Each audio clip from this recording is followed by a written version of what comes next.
السلام علیکم ورحمۃ اللہ وبرکاتہ نحمد و نصلی علی رسولہ الکریم اما بعد فاعوذ باللہ من الشیطان الرجیم بسم اللہ الرحمن الرحیم رب اشرح لی صدری ویسر لی امری واحلل عقدۃ من لسانی یفقہوا قولی رب زدنی علما رب زدنی علما رب زدنی علما رب یسر ولا تعسر وتمم بالخیر اللہم افتح علینا حکمتک وانشر علینا رحمتک یا ذا الجلال والاکرام ربی اعنی علی ذکرک و شکرک و حسن عبادتک اللہم فقہنا فی الدین یا مقلب القلوب ثبت قلبی علی دینک یا مصرف القلوب صرف قلبی علی طاعتک اللہم الہمنی رشدی واعذنی من شر نفسی اللہم انی اسألک الہدی والتقی والعفاف والغنی ربنا آتنا من لدنک رحمتا وہیئ لنا من امرنا رشدا ربنا ظلمنا انفسنا وان لم تغفر لنا وترحمنا لنکونن من الخاسرین فاطر السماوات والارض انت ولی فی الدنیا والآخرہ توفنی مسلما والحقنی بالصالحین اللہم بارک لنا فی اوقاتنا آمین ثم آمین یا رب العالمین۔ چلیں ہم اپنے لیسن کا آغاز کرتے ہیں آیت نمبر 177 سے انشاءاللہ۔ اعوذ باللہ من الشیطان الرجیم، میں پناہ مانگتی ہوں اللہ کی شیطان مردود سے۔ بسم اللہ الرحمن الرحیم، شروع اللہ کے نام سے جو بڑا مہربان نہایت رحم کرنے والا ہے۔ لیس البر ان تولوا وجوہکم قبل المشرق والمغرب ولکن البر من آمن باللہ والیوم الآخر والملائکۃ والکتاب والنبیین وآتى المال على حبه ذوي القربى واليتامى والمساكين وابن السبيل والسائلين وفي الرقاب وأقام الصلاة وآتى الزكاة والموفون بعهدهم إذا عاهدوا والصابرين في البأساء والضراء وحين البأس أولئك الذين صدقوا وأولئك هم المتقون۔ نیکی یہ نہیں کہ تم اپنے چہرے مشرق کی طرف کر لو یا مغرب کی طرف، بلکہ نیکی یہ ہے کہ آدمی اللہ کو اور یوم آخر اور ملائکہ کو اور اللہ کی نازل کی ہوئی کتاب اور اس کے پیغمبروں کو دل سے مانے۔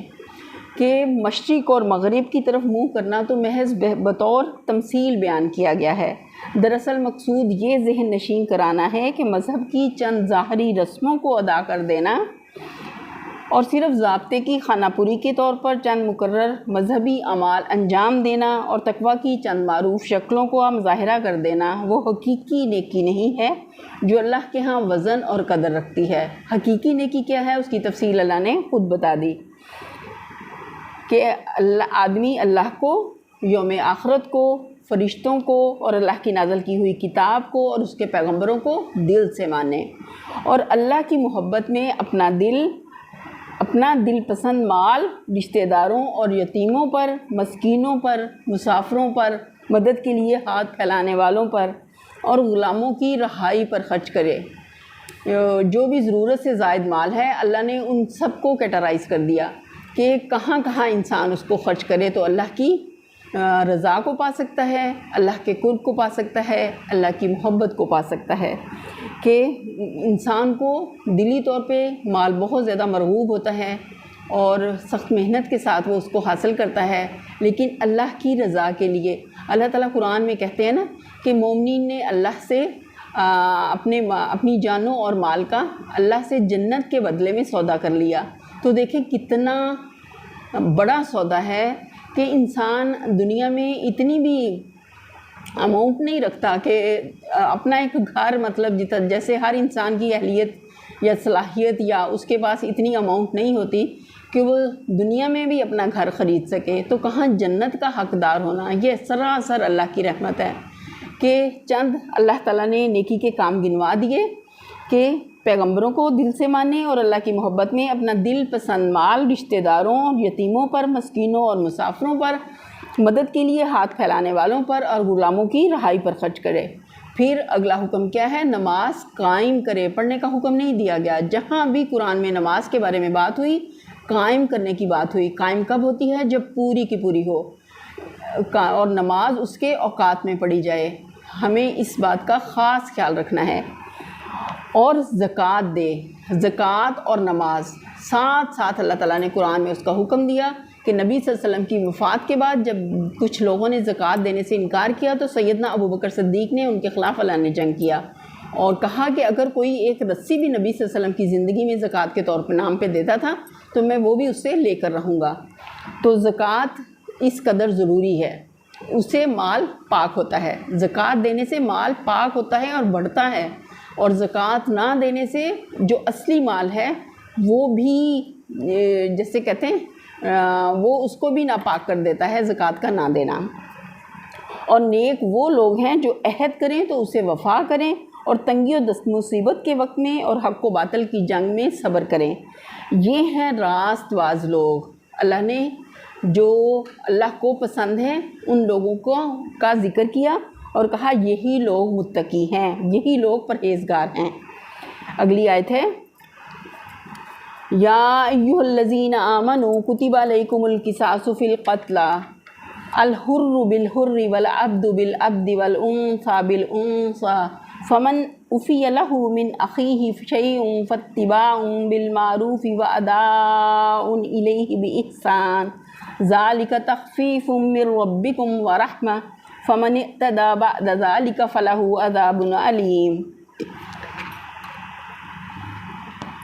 اللہ تعالیٰ کہتے ہیں اے لوگو جو ایمان لائے ہو، تمہارے لیے قتل کے مقدموں میں قصاص کا حکم دیا گیا۔ قصاص کیا ہے؟ یعنی خون کا بدلہ، یہ کہ آدمی کے ساتھ وہی کیا جائے جو اس نے دوسرے آدمی کے ساتھ کیا، مگر اس کا یہ مطلب نہیں کہ قاتل نے جس طریقے سے مقتول کو قتل کیا اسی طریقے سے اس کو قتل کیا جائے، بلکہ مطلب یہ ہے کہ جان لینے کا جو فعل اس نے مقتول کے ساتھ کیا وہی اس کے ساتھ کیا جائے۔ آزاد آدمی نے قتل کیا ہو تو اس آزاد ہی سے بدلہ لیا جائے، غلام قاتل ہو تو وہ غلام ہی قتل کیا جائے، اور عورت اس جرم کی مرتکب ہو تو اس عورت ہی سے قصاص لیا جائے۔ جاہلیت کے زمانے میں لوگوں کا طریقہ یہ تھا کہ ایک قوم یا قبیلے کے لوگ اپنے مقتول کے خون کو جتنا قیمتی سمجھتے تھے اتنی ہی قیمت کا خون اس خاندان یا قبیلے یا قوم سے لینا چاہتے تھے جس کے آدمی نے اسے مارا ہو۔ محض مقتول کے بدلے میں قاتل کی جان لے لینے سے ان کا دل ٹھنڈا نہ ہوتا تھا،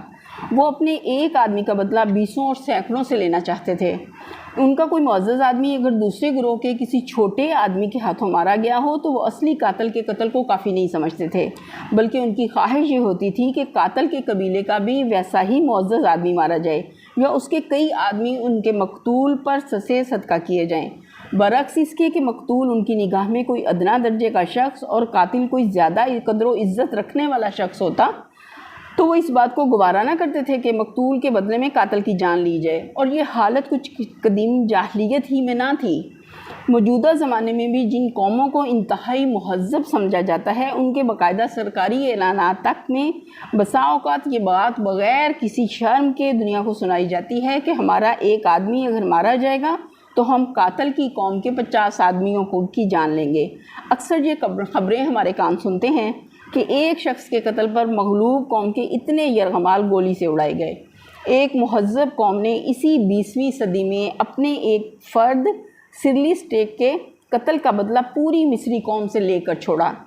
دوسری طرف ان نام نہاد مہذب قوموں کی باضابطہ عدالتوں کا یہ طرز عمل رہا کہ اگر قاتل حاکم قوم کا فرد ہو اور مقتول کا تعلق محکوم قوم سے ہو تو ان کے جج قصاص کا فیصلہ کرنے سے گریز کرتے ہیں۔ یہی خرابی ہیں جن کے سدھے باب کا اللہ تعالیٰ اس آیت میں حکم دے رہے ہیں۔ وہ فرماتا ہے کہ وہ مقتول کے بدلے میں قاتل اور صرف قاتل ہی کی جان لیجیے۔ آیت کا اگلا حصہ ہے فمن عفی لہ من اخیہ شیء فاتباع بالمعروف۔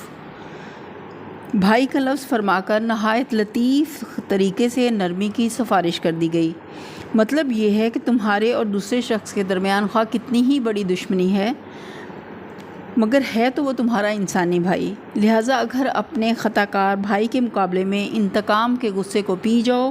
تو یہ تمہاری انسانیت کے زیادہ شایع نشان ہے۔ اس آیت سے یہ بھی معلوم ہو گیا کہ اسلامی قانون تعزیرات میں قتل تک کا معاملہ بھی قابل راضی نامہ ہے۔ مقتول کے وارثوں کو یہ حق پہنچتا ہے کہ قاتل کو معاف کر دیں، اور اس صورت میں عدالت کے لیے جائز نہیں کہ قاتل کی جان لینے پر ہی اصرار کریں۔ البتہ جیسا کہ بعد کی آیت میں ارشاد ہوا، معافی کی صورت میں قاتل کو خون بہا ادا کرنا ہوگا۔ فاتباع بالمعروف، معروف طریقے سے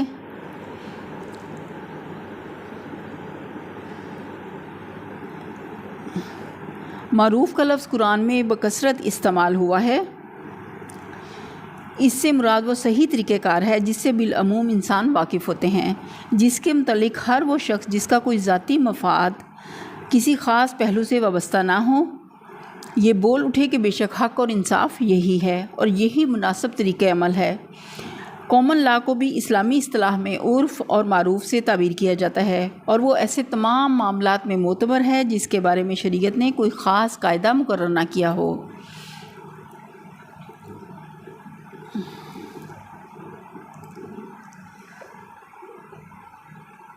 اگلی آیت ہے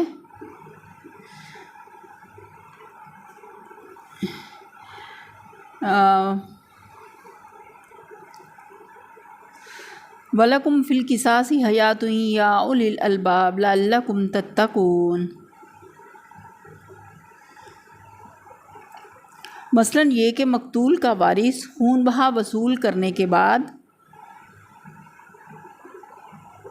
پھر انتقام لینے کی کوشش کرے یا قاتل خون بہا ادا کرنے میں ٹال مٹول کرے، اور مقتول کے وارث نے جو احسان اس کے ساتھ کیا ہے اس کا بدلہ احسان فراموشی سے دے۔ یہ پچھلی آیت کا بقیہ تھا۔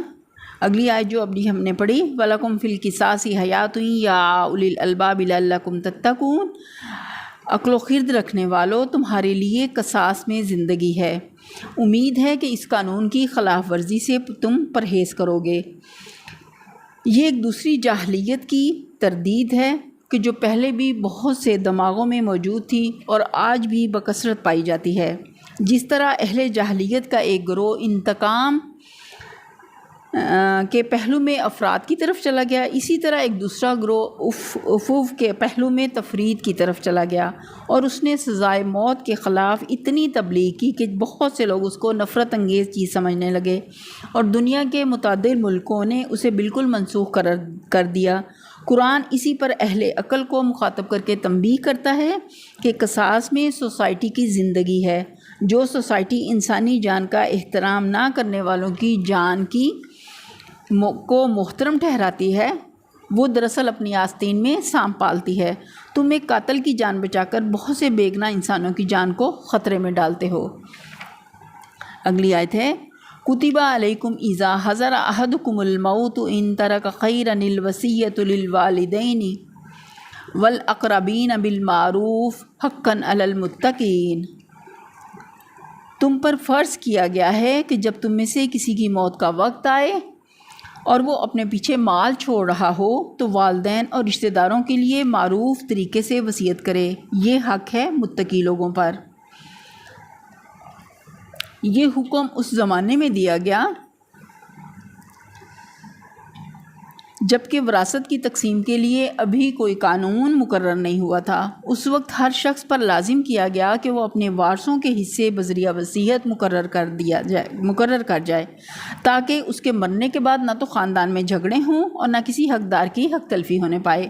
بعد میں جب تقسیم وراثت کے لیے اللہ تعالیٰ نے خود ایک ضابطہ بنا دیا جو سورہ نساء میں آگے آنے والا ہے، تو نبی صلی اللہ علیہ وسلم نے احکام وصیت اور احکام میراث کی توضیح میں حسب ذیل دو قاعدے بیان فرمائے۔ ایک یہ کہ جب کوئی شخص کسی وارث کے حق میں وصیت نہیں کر سکتا، یعنی جن رشتہ داروں کے حصے قرآن میں مقرر کر دیے گئے ہیں ان کے حصوں میں نہ تو وصیت کے ذریعے کوئی کمی بیشی کی جا سکتی ہے اور نہ کسی وارث کو میراث سے محروم کیا جا سکتا ہے، اور نہ کسی وارث کو اس کے قانونی حصے کے علاوہ کوئی چیز بذریعہ وصیت دی جا سکتی ہے۔ دوسرا یہ کہ وصیت کل جائیداد کے صرف 1/3 حصے کی حد تک کی جا سکتی ہے۔ ان دو تشریحی ہدایات کے بعد اب اس آیت کا منشا یہ قرار پاتا ہے کہ آدمی اپنا کم از کم 2/3 مال تو اس لیے چھوڑ دے کہ اس کے مرنے کے بعد وہ حسب قاعدہ اس کے وارثوں میں تقسیم ہو جائے، اور زیادہ سے زیادہ 1/3 مال کی حد تک اسے اپنے غیر وارث رشتہ داروں کے حق میں وصیت کرنی چاہیے، جو کہ اس کے اپنے گھر میں یا اس کے خاندان میں مدد کے مستحق ہوں، یا جنہیں وہ خاندان کے باہر محتاج اعانت پاتا ہو، یا رفع اماں کے کاموں میں جس کی بھی وہ مدد کرنا چاہے۔ بعد کے لوگوں نے وصیت کے اس حکم کو محض ایک سفارشی حکم قرار دے دیا، یہاں تک کہ بالعموم وصیت کا طریقہ منسوخ ہی ہو کر رہ گیا، لیکن قرآن مجید میں اسے ایک حق قرار دیا گیا جو خدا کی طرف سے متقی لوگوں پر عائد ہوتا ہے۔ اگر اس حق کو ادا کرنا شروع کر دیا جائے تو بہت سے وہ سوالات خود ہی اصل میں حل ہو جائیں جو میراث کے بارے میں لوگوں کو الجھن میں ڈالتے ہیں، مثلا ان پوتوں اور نواسوں کا معاملہ جن کے ماں باپ، دادا اور نانا کی زندگی میں مر جاتے ہیں۔ اگلی آیت ہے فَمَن بَدَّلَهُ بَعْدَ مَا سَمِعَهُ فَإِنَّمَا إِثْمُهُ عَلَى الَّذِينَ يُبَدِّلُونَ إِنَّ اللَّهَ سَمِيعٌ عَلِيمٌ۔ پھر جنہوں نے وصیت سنی اور بعد میں اسے بدل ڈالا تو اس کا گناہ ان بدلنے والوں پر ہوگا، اللہ سب کچھ سنتا اور جانتا ہے۔ یہاں اللہ تعالیٰ نے اپنی 2 صفات بیان کر دی کہ اگر کوئی وصیت جس نے سنی ہے، سننے کے بعد اگر اس نے بدل ڈالا تو وہ کتنے بڑے جرم کا مرتکب ہوگا کہ اس کے کسی بھی عمل سے اللہ بے خبر نہیں ہے، اللہ باخبر ہے۔ اللہ کی صفت سمیع علیم، اللہ سننے والا اور جاننے والا ہے کہ اللہ سب کچھ سنتا اور جانتا ہے۔ تو اس لیے کوئی بھی شخص جس نے وصیت سنی ہو اس کو اس میں امانت کا پورا خیال رکھنا چاہیے کہ کہیں اس سے نادانی میں، لا علمی میں، جہالت کی وجہ سے کچھ بھی ایسا نہ ہو جو اللہ کی نافرمانی کے زمرے میں آتا ہو۔ اللہ تعالیٰ سے ہمیں ہر حال میں اللہ کی اطاعت کی توفیق مانگتے رہنا چاہیے کہ اللہ تو ہمیں اپنی اطاعت پر جما دے، کچھ بھی ہو، کیسے بھی حالات ہوں، اے باری تعالیٰ تو ہمارے ایمان کی حفاظت فرمانا اور ہمیں ہر حال میں حق پر جمائے رکھنا جب تک ہمارے سانسوں کی ڈور چل رہی ہے۔ اللہ تعالیٰ سے ہم دعا کرتے ہیں کہ اللہ تو ہمارے منہ سے کلمہ حق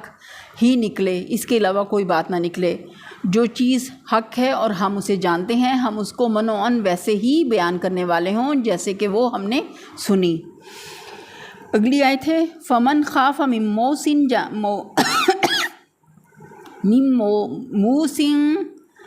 مُوصٍ جَنَفًا أَوْ إِثْمًا فَأَصْلَحَ بَيْنَهُمْ فَلَا إِثْمَ عَلَيْهِ إِنَّ اللَّهَ غَفُورٌ رَحِيمٌ۔ البتہ جس کو یہ اندیشہ ہو کہ وصیت کرنے والے نے نادانستہ یا قصداً حق تلفی کی ہے اور پھر معاملے سے تعلق رکھنے والوں کے درمیان وہ اصلاح کرے تو اس پر کچھ گناہ نہیں، اللہ بخشنے والا اور رحم فرمانے والا ہے۔ اگلی آیت میں اللہ تعالیٰ نے بتا دیا کہ اگر کسی سے غلطی سے انجانے میں اس میں کچھ اس سے حق تلفی ہو گئی اور پھر اس نے فوراً سے اپنی اصلاح کر لی اور معاملے کو اللہ کے سپرد کیا اور جو بات حق تھی اس کو بیان کر دیا اور لوگوں کے درمیان انصاف کے ساتھ معاملہ کیا اس نے، تو اللہ تعالیٰ پھر غفور و رحیم ہے۔ جس سے لا علمی میں جہالت کی وجہ سے کوئی بھی غلطی ہو جائے لیکن اگر وہ فوراً رجوع کر لے، رجوع اللہ اور توبہ کر لے، سچے دل سے توبہ کر لے اور اللہ کی طرف رجوع کرے تو اللہ تعالیٰ نے ساتھ ہی بتا دیا کہ اللہ پھر بخشنے والا مہربان ہے۔ یہیں پر ہم اپنے لیسن کا اختتام کرتے ہیں۔ وآخر دعوانا ان الحمد للہ رب العالمین۔ سبحان ربک رب العزت عما یصفون وسلام علی المرسلین والحمد للہ رب العالمین۔ آمین ثم آمین یا رب العالمین۔